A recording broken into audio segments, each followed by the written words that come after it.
Hi, and welcome to another episode. And today we are going to be talking about a really common myth that I have heard probably since I was a kid, right? And that is that if you are hungry enough, you are going to eat, right? But that is actually not true.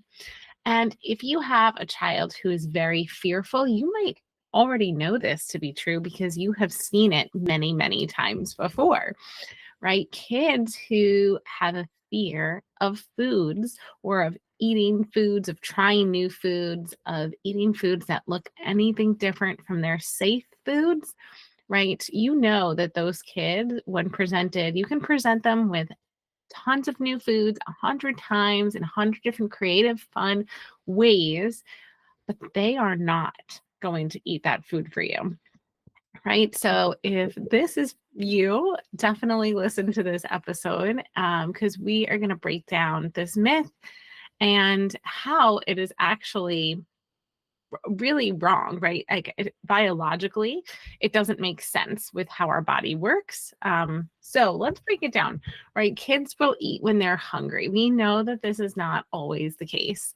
Um, right? Especially with our kids that are super fearful. Like this would work with a child who is not normally fearful of food because their fear is not going to override their hunger.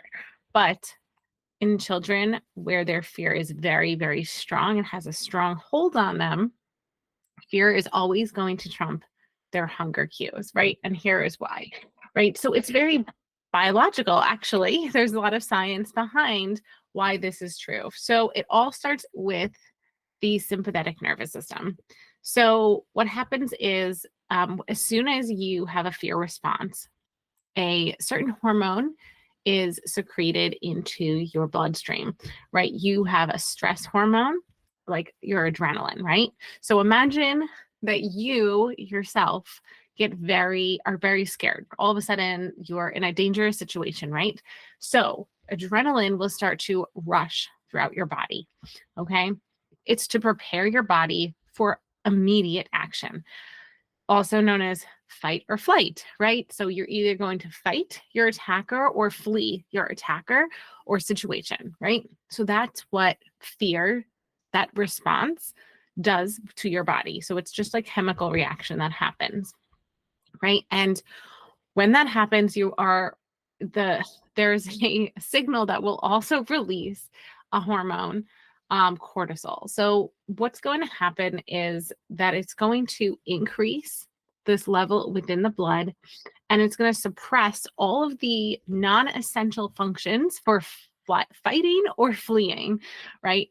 And digestion is really not very pressing for you to eat your sandwich if you're going to be attacked by a tiger. So digestion and hunger get suppressed immediately as soon as you go into fight or flight, right?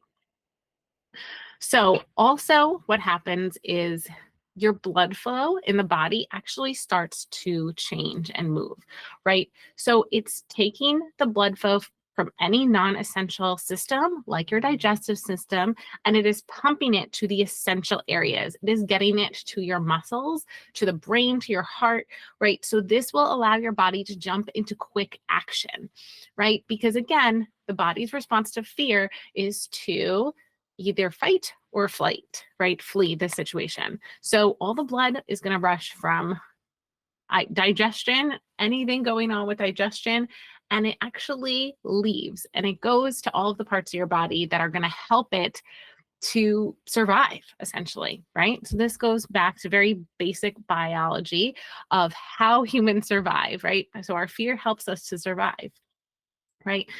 However, it's not very helpful in situations that are not actually threatening, right?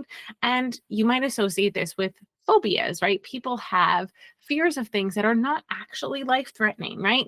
Like, for example, a fear of spiders or snakes, right? So someone might have a fear of an animal, and even though that animal is of no immediate threat, it might be behind glass, it might be even just a picture, but it could stimulate your body to go into that fight or flight mode, which will allow all of those physical processes to then start to happen, right? So It's the same when it comes to food. So even though that food is of no serious immediate danger to your child, that does not matter, because when that fear response is triggered, the body is going to go into that fight or flight mode, and it doesn't recognize that it's not actually a danger from what is actually a danger, right? Just like in any other type of phobia, right? So that's what happens, right? So our kids are actually much less likely to eat if they are afraid of food, right? Because if that's what's causing them to not eat, they're not going to be feeling hungry, because when they're presented with that food, it's just going to stress them out and make them anxious and maybe scared, right? So, it's a really common misconception that if you wait kids out, if you just keep presenting them with new foods, if you just keep making it fun, that's not always enough. Because if there's a significant fear response as a component to your child's not eating, those things might be great, but the real issue is we have to get them to decrease their fear response and feel calm and feel safe around food, right? So that is our main objective, right? In our what we do at Foodology Feeding is our goal is to not just get kids to eat new foods, but to decrease the fear response around these new foods, working with their sensory system, working with their oral motor systems, because, well, what caused them to have this fear of foods, right? So we have to go through and sort of undo those layers of fear and how it came to be, and try to figure out, well, where did that fear stem from? Which of the four pillars is causing this child to get upset and fearful around food? Right? So that's really what we have to unravel if we want kids to be able to eat, right? Especially our most fearful kids, right? And if you're not sure if your child is fearful or just stuck on food, then please take our quiz at thepicktyeaterstest.com.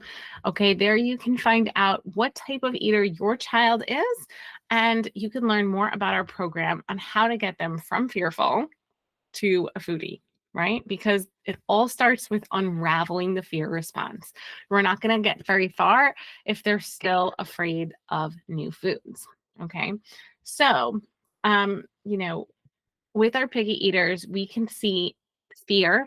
Their response could be anxiety around food, gagging, getting upset, or complete avoidance. They might do things like run away, turn their body away, leave the table, leave the room. Kids can show that they are fearful of things in many different ways, even without expressing the word that they are fearful, right? They might not even realize that that's what it is, but they know that they do not want to be around that thing, that they do not want somebody to make them eat that thing. Okay, so that is their default or their behavior that you're seeing. The behavior piece is really, okay, well, this is making me not feel comfortable or not feel safe. I am going to escape and avoid. So that escape and avoidance, right, is usually the fear factor, right? What they're afraid of something, so they are going to try to escape that thing. Just like about, a couple thousand years ago, if there was a tiger chasing you, you would be trying to escape it. Of course, food is not life-threatening as a tiger would be, but the response in the body is the same. So once you understand that, then we could start to make progress towards reducing their fear response and getting them to eat foods. But there is really a strategy behind doing this, right? You don't want to, you know, start doing things with kids that they are not ready for because they still have that fear. So the first, goal we have is to sort of break that fear down and neutralize it. Make it so that the food is no longer something to be feared. It's either neutral or positive, right? That's where we want it to be, a neutral state or a positive state.